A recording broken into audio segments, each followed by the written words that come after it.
Alright guys, check it out. After a few steady hours of concentrating very hard, this is what I was able to get out.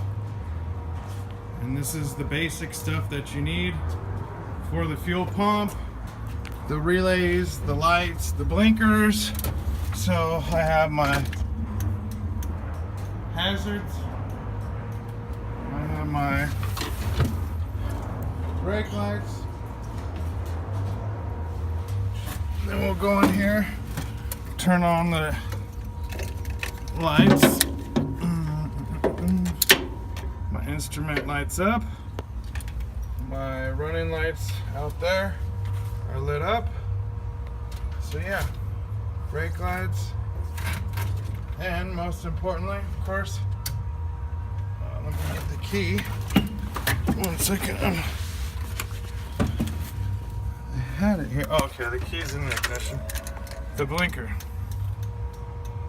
Those are always important to have. Blinker, hazards. So yeah, we trimmed up tremendous a lot. Here's the fuel pump one. So yeah, no issues guys. We got that wiring taken care of. Oh, I can't believe how much I took out of here. So cool. I'm done. On to the next project.